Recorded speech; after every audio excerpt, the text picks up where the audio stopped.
Et bonjour à vous, on se retrouve aujourd'hui encore une vidéo. Vous me direz, ça va commencer à faire beaucoup de vidéos par jour pour le mois de décembre, mais c'est pour la bonne cause. Pourquoi? Parce que sur Twitter, quand je me suis baladé tout à l'heure, j'ai vu que en fait, il y avait un calendrier de l'Avent au niveau de l'OSINT aussi. Cette année, on est gâté, il y a beaucoup de choses faites par la communauté, donc c'est vraiment cool. Et là, c'est un truc lié à l'OSINT. Donc vous savez que l'OSINT, j'adore en faire. Il y a eu pas mal de vidéos déjà sur la chaîne qui parlaient de ça, que ce soit au niveau de certains outils ou même de la méthodologie, résolution de challenge, tout ça. Et là, j'ai vu qu'il y en avait un. Donc pareil, encore une fois, calendrier de l'Avent. Tous les jours, on peut voir. Bon là, le 5, c'est J-4 forcément. Il n'y a que le premier aujourd'hui qui est ouvert parce que forcément, on est le premier.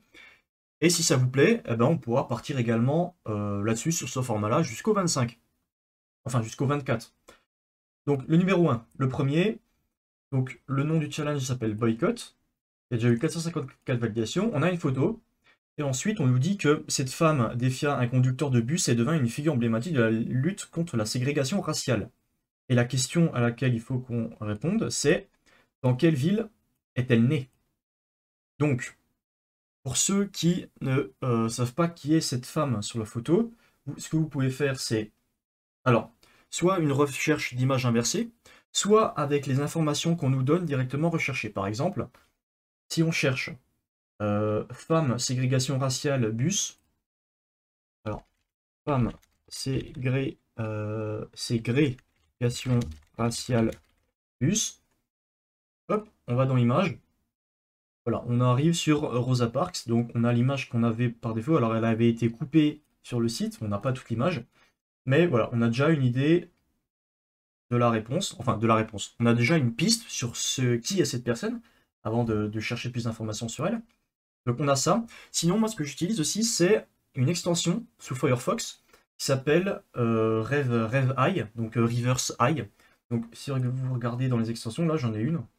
Alors, ah mince, vous la voyez pas sur le truc. Alors attendez, je vais l'ouvrir. Gérer l'extension. Voilà, là vous voyez. Donc ça s'appelle RevEye, Reverse Image Search. Et bah, du coup, c'est sous Firefox. Je crois qu'il y a aussi sur Chrome, mais je suis pas sûr. Donc le logo, c'est un œil. Et c'est fait par Super Freakonomics. Donc je vous invite à l'installer. À quoi ça sert? Ça sert simplement à ce qu'on puisse faire un clic droit dessus. Là, malheureusement, vous ne voyez pas. Et ensuite, il y a du coup un petit onglet qui s'ouvre pour rechercher sur différents sites. Et quand je clique dessus, on peut voir que ça recherche l'image sur différents outils. Donc on a Google Lens, on a le Reverse Image Search de Bing, on a du Yandex et on a aussi du Tinai.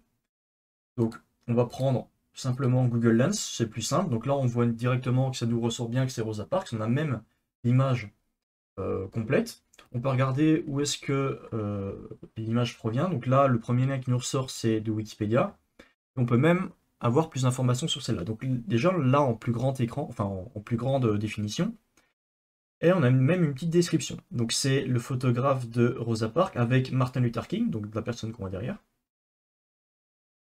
Et ça nous parle que c'était à Montgomery, en Alabama, en 1955, quand le boycott des bus a commencé. Donc, je vous laisserai lire l'histoire un peu si ça vous intéresse. Toujours bon de savoir un peu ce qui s'est passé dans l'histoire. Voilà, et maintenant, si on va sur Rosa Parks, si on retourne sur la page Wikipédia, mais cette fois-ci pas la photo, la page officielle. Dedans, on peut voir que, machin bidule, elle est née à... alors attends, elle est née en 1913 à Tuskegee, en Alabama. La question, c'était bien dans quelle ville est-elle née? Donc, voilà, là, normalement, on a la réponse. Tuskegee en Alabama. Est-ce que j'arriverai à récupérer ça sans... Non, ça va être chiant. Du coup, on se rend là.